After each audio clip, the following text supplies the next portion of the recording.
What is going on, Mavs fans? Welcome back into another episode of Mavs Latest. Of course, I'm your host, Cody Brusso, and whether it's your first time, your next time, make sure it's not the last time, hit that subscribe button down below. On today's show, we're going to be getting into Mavs versus Stars. We're going to be getting into a slight legal battle over the AAC that right now doesn't affect Mavs fans or Stars fans, but could potentially do so down in the future. We're also going to be talking about who we feel like has contributed the most so far and who could contribute the most to this Mavs team. We're also going to be talking, of course, tomorrow we have Mavericks versus Pacers and what we think is going to be the outcome of that game. All that and more coming at you next. Well, guys, the new ownership group is at it again. And this time, this has been a year-long battle behind the scenes that we really didn't know too much about, a little bit here and there, but it's all starting to come to light now. The city of Dallas has actually agreed with the Mavericks that the Dallas Stars have broken a contract that they had signed back in 1999. Here's the crux of it all, though. They're saying that the Stars broke an agreement that said they would house a headquarters inside Dallas, thus, of course, contributing revenue and taxes and all that kind of stuff to the city of Dallas. If you've been a fan of the Stars for a long time, of course, they were out in Irving, and now they're out in Plano. The Stars have never really truly had a facility in Dallas, and the reason for that being is hockey has never been the kind to have those big contracts, TV deals and stuff like that, like the NBA or in the NFL. So they've had to really push for their own spacing. That way they can run their own events, their own clinics and stuff like that. That way they can generate revenue in different ways beyond just, your normal way a sports team would. Now, the new ownership group, Mark Cuban never had an issue with this. Mark Cuban didn't care.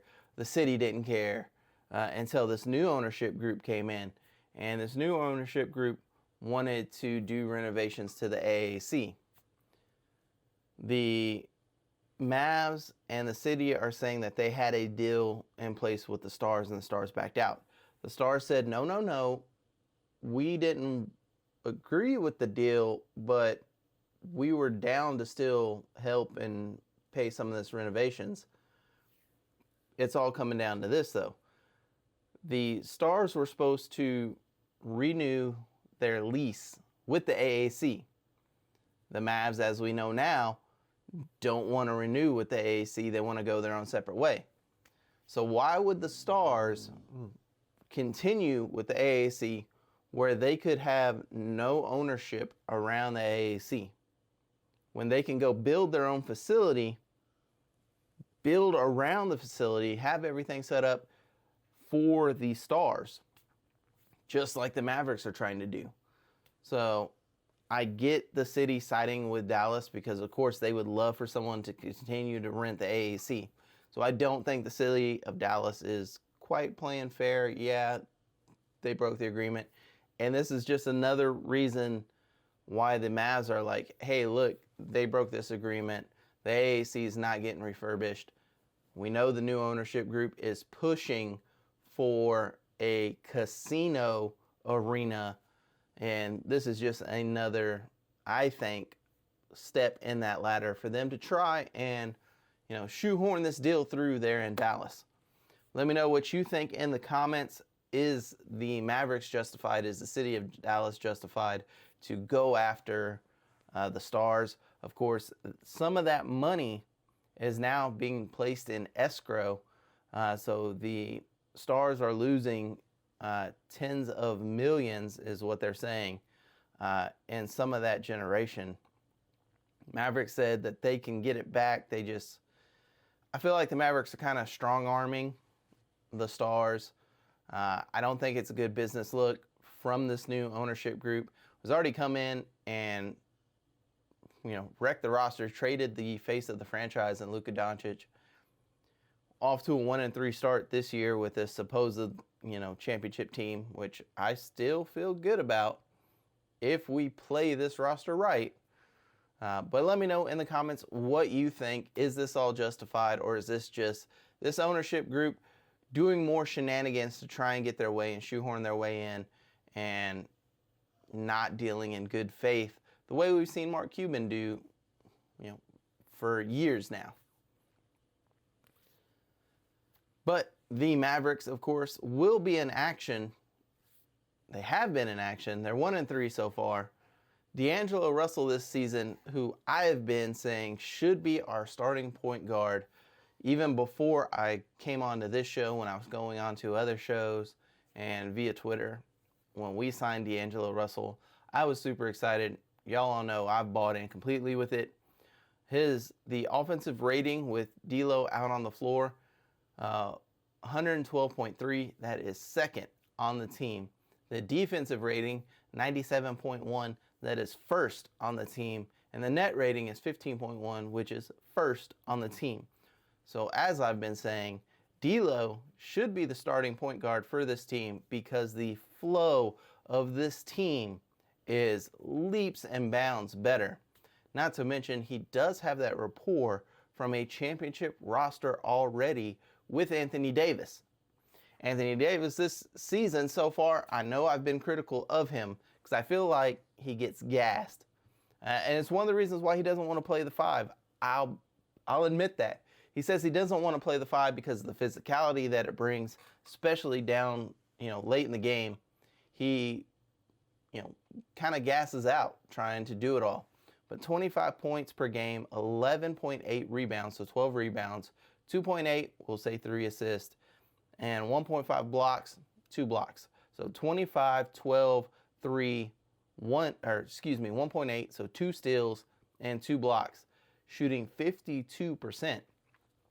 So AD has been balling, but this is, like I said, this has been I feel like start of the game, he's balling, third quarter, the whole Mavs team takes their foot off the gas. They don't come out of halftime strong, and they haven't a single game yet out of the 4 games that they've played. And then in the fourth quarter, when it's go time, they try and just crank it back up to 10, and a lot of these guys are getting gassed out. We will not survive an 82-game season with us playing this style of basketball. We've got to find the flow. We've got to find the bench players that are going to come off, because if we're asking AD to play 38, 40 minutes a game, then our season's going to be chalked. We're going to be like 30 games in, and AD's going to be tired as hell, if not injured. Again, we're still waiting for Gafford to come back, but we've already seen Lively getting maybe 20 minutes. So where is Gafford going to fall into all this? Because he just signed a contract. He's not going to want to come in and only play 5-10 minutes. So maybe this is Anthony Davis saying, look, hey, this is why I don't want to play the 5. We need Gafford to come back. That way Lively and Gafford can just play off that 5 role, is what I'm assuming AD's plans are. So we'll see, though.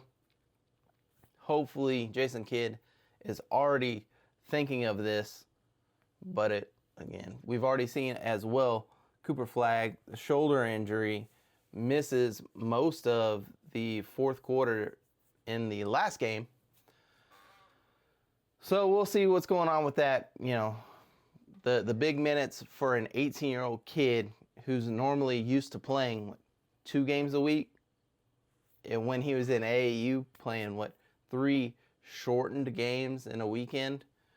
So he's definitely has to get used to the physicality of the NBA. He's probably going to be one of the only guys playing, over 30 minutes of the rookies, especially 18-year-olds, 19-year-olds that we see. Some of the other rookies that we see that could be playing big minutes, of course, a little bit older. But I don't think we're going to see any rookie get quite as much pressure as we've seen, with Cooper Flagg. The game against the Pacers, we are a 58% win percentage favorite in this game.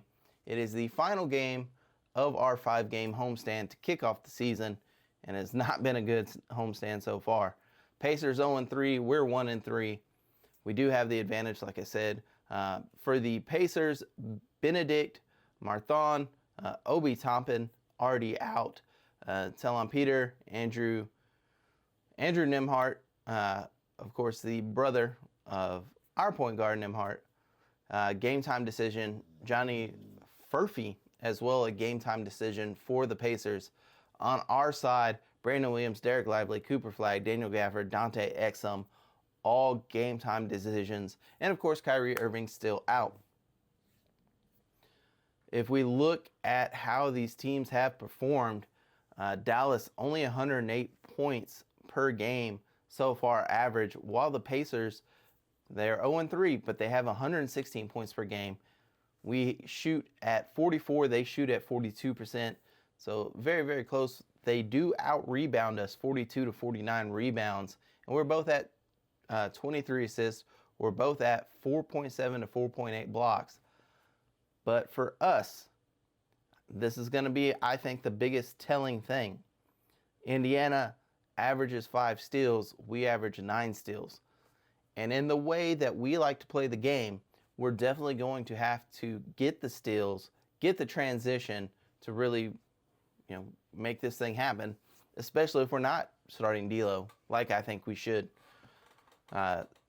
So that, I think that's going to be the biggest telltale sign for this one. Are we getting the steals?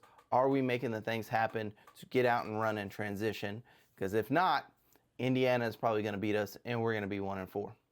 So, and that's if Coop is our starting point guard, we don't run D'Lo out there. I think D'Lo helps sets us up so much that we could not have to focus so much on transitions. We'll be able to actually play the ball and stop trying to do this just whole hand it off at the top to AD or Lively and hope somebody can make things happen, because this Maverick lineup can't make things happen really. So we'll see. Let me know what you think down in the comments. And we are going to be introducing something called Fanfare Friday. I'll go over that in the next one. And just a quick brief one for you. On Friday's show, we're going to be looking at all the comments throughout the week. We're going to pick 2 or 3 of you guys, what your takes are, what your thoughts are, and those are going to be the 3 to 4 topics of the show on Fridays, and they're going to be called Fanfare Fridays. We take your hot takes, we discuss them, we break them down, we talk about them on the show. So make sure you drop those down in the comments. Until next time, guys. Peace. What's up, guys? Sorry, I came out to the car, still out by the lake, but man, that cold front blowing in. It is super windy outside. Tried to record the video before I came into work, but a little bit of news dropped that I wanted to make sure I put in the end of the video here. And AD, he's still probable, but he's dealing with some soreness there with his Achilles. Also, B. Will arrested at DFW Terminal C in possession of marijuana. You gotta wonder, was it accidentally in his stuff? Did he forget to take it out? Was he trying to sneak it through, thinking he was gonna be able to do that? Not 100% sure, but he is now out, as they say, for personal reasons. Is what it is. I wanted to make sure I get that in the video. Let me know what you think down in the comments.